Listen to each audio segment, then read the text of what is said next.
the official placings, cuts, and highlights from the carded officials that placed the classes for the 2021 Georgia State 4-H Horse Judging Contest offered virtually on May 1. Now for Class 1, it was quarter horse mares. It was unanimously placed by the 5 officials as 4, 1, 3, and 2, with cuts of 3, 2, and 2. What an exceptional group of mares in this class that have all excelled in the show ring on the national level.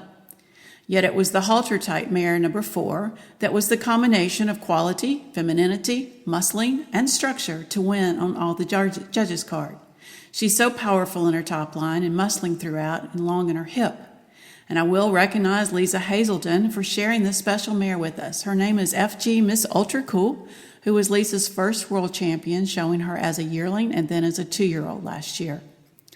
The dark dappled bay mare that was number 1 in this class was placed second, as she is also a feminine high-quality mare who stood wider on her base as compared to number 4 and also moved a bit more freely out front with a little more cushion to her front pasterns.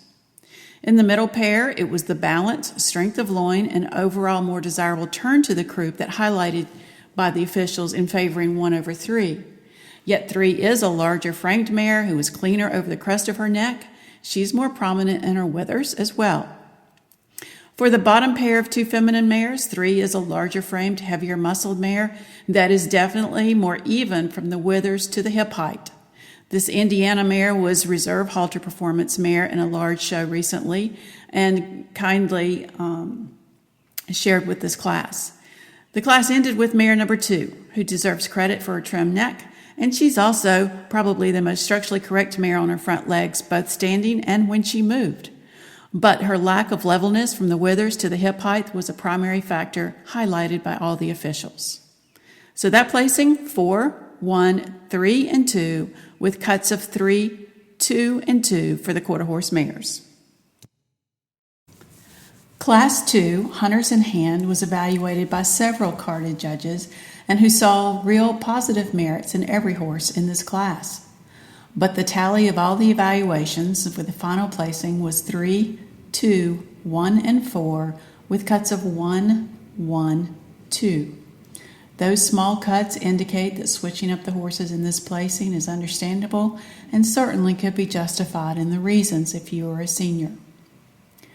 Ultimately, we started the class with the 2 bays that had the strongest top lines because 3 and 2 offered more balance, overall hunter type, and real quality about the head. But the dark bay number 3 gelding started the class for most officials, for they noted his attractive head and that he was especially cleaner in the throat latch and over the crest of the neck that appeared to tie in a bit higher in the shoulder than did 2.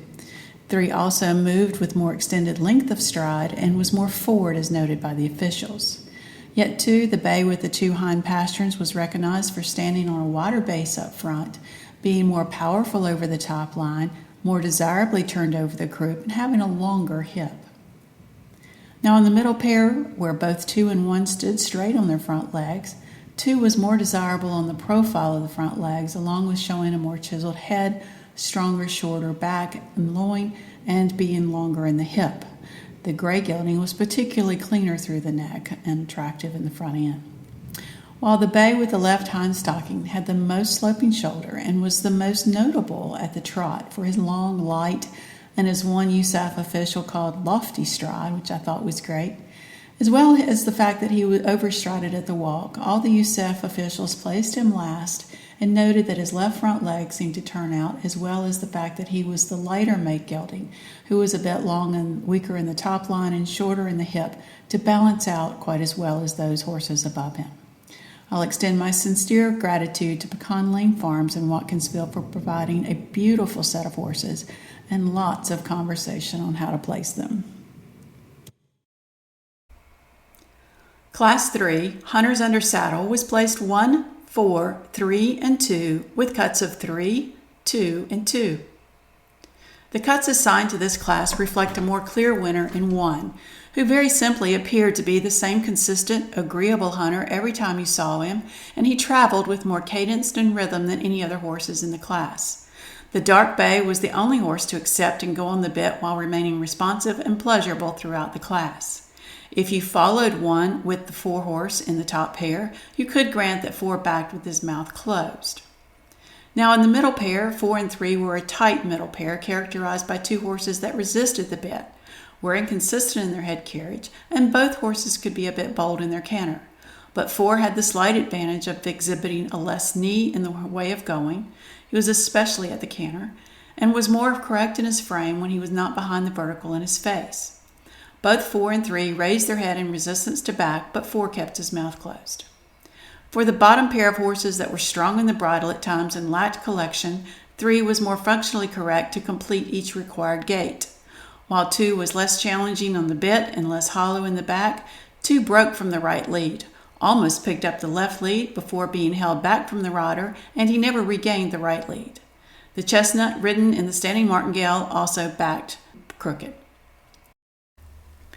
Class 4, Western Pleasure, was placed 1, 2, 3, and 4 with cuts of 3, 2, and 1.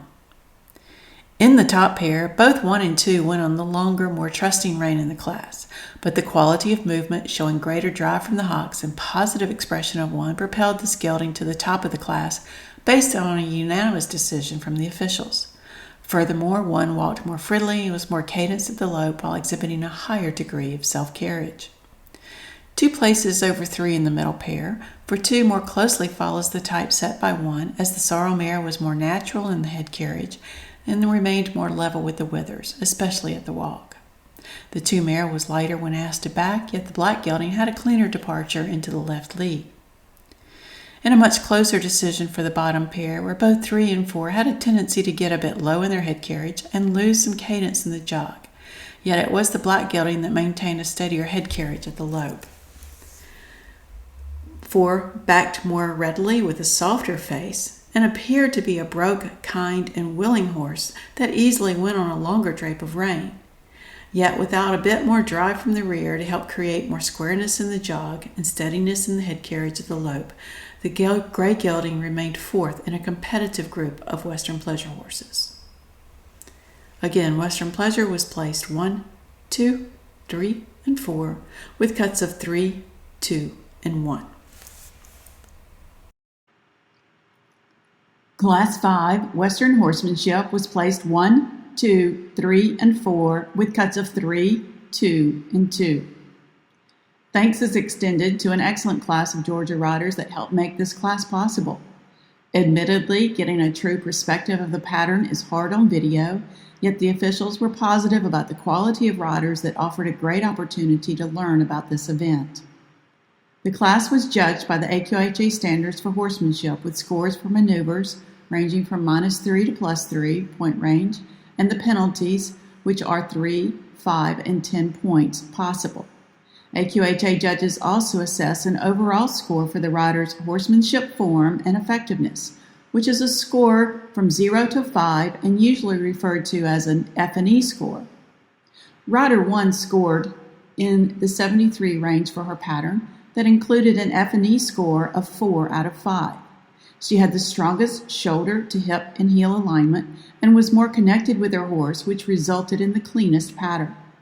She did, however, incur a 3-point penalty for a slight break at the jog, and her lead change required more steps than ideal, so that her maneuver score for the overall lead change and left lead was a 0 or -0.5 on one scorecard.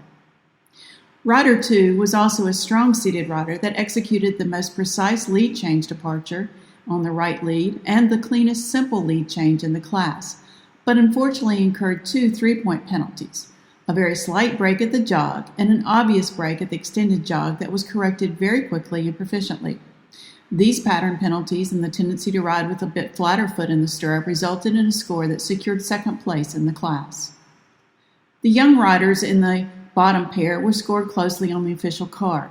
At times, both riders could have been more conscious of maintaining a bit more weight in their heel, especially in the backup when they raised their heel above level. But 3 had a slight advantage in the scoring as she was more precise in the location of her right lead departure and incurred fewer trot steps to get the simple lead change. Yet once loping, there appeared to be a bit of a struggle to fully engage the horse into the left lead, and then she had some obvious hand movement to guide down a straight line for the extended trot. Rider 4 was more natural in her posture. She scored higher for the extended jog. And she got an F&E of 2, but incurred lower scores for backing the horse, potentially incurring a 5-point penalty for the most delayed lead change beyond 10 feet of the designated location, and potentially a negative maneuver score for the accelerated left lead lope-off that resulted in a slightly lower overall score. Class 6 English Pleasure saddle seat type trotting was placed 3, 2, 1, and 4 with cuts of 3, 1, and 3. Thanks is extended to the University of Florida 4-H program for sharing this class of saddle seat type pleasure horses. 3 places at the top of the class rather easily, as the bay with the 4 white ankles is the most obedient and desirable horse in the way he mounts up front and moves down the rail at the trot and canter with more animation up front and drive off the hocks.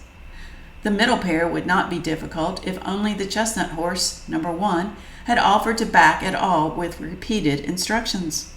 But with the complete refusal, 2 places over 1 for simply being more obedient and being more relaxed at the walk, especially in the first direction.